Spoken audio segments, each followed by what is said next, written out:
Retrouver les gestes simples du quotidien, comme une promenade dans un jardin, c'est le lent réapprentissage de ces deux familles syriennes après 7 ans de guerre civile.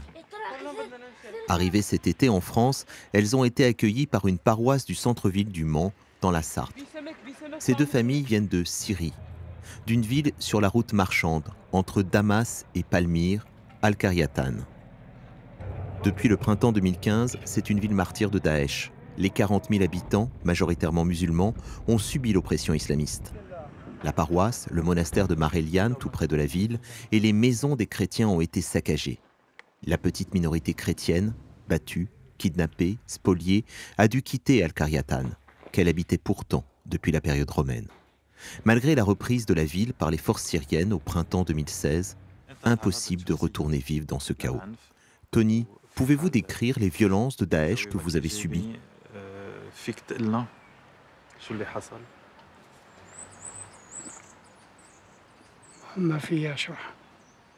J'ai du mal à raconter, j'ai du mal à vous dire ce que j'ai vécu. Je suis désolé. Cette douleur, elle est encore vive aussi pour Faiza et ses garçons.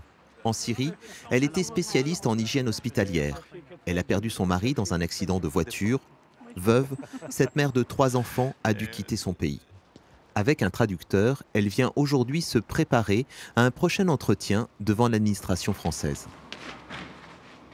Bonjour Annie. Bonjour Faiza. Pour obtenir son visa, la responsable de la pastorale des migrants du diocèse l'aide à raconter ce qu'elle a vécu en Syrie. Merci de venir faire la traduction, c'est sympa. Ça va? C'est difficile, hein? Oui. Ça c'est toujours un moment difficile pour les personnes que je reçois ici, avec qui je fais cet exercice.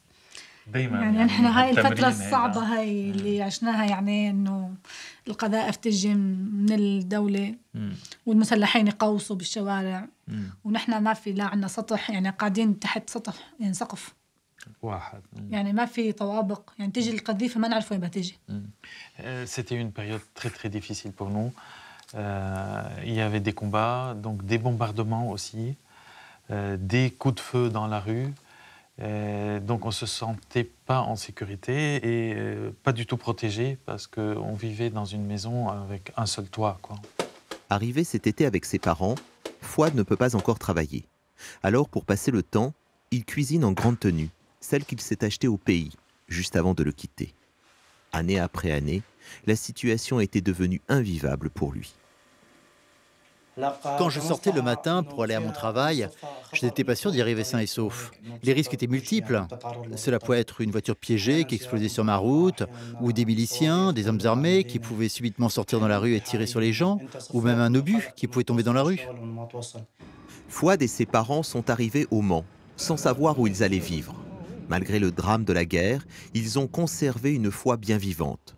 Ce sont des Syriaques catholiques, l'une des plus anciennes communautés chrétiennes du Moyen-Orient. Habitant au presbytère, Antoinette vient prier régulièrement à Notre-Dame de la Couture. J'avais la conviction que de toute façon le Seigneur m'accompagnait dans ce périple. Et j'avais un souhait.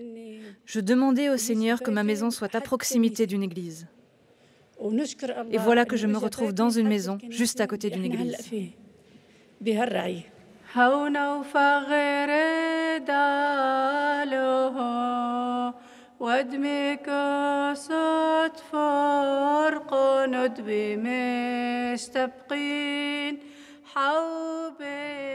Depuis 6 mois, ces familles syriennes ont appris à apprécier la ville du Mans, qu'ils s'approprient peu à peu. La vieille ville du Mans ressemble beaucoup à la vieille ville de Damas. Et ça, c'est un aspect qui me fait plaisir. Je me balade souvent dans les vieux quartiers du Mans et ça me donne l'impression d'être à Damas. Aujourd'hui au Mans, ces familles syriennes s'inventent une nouvelle vie, loin de la Syrie.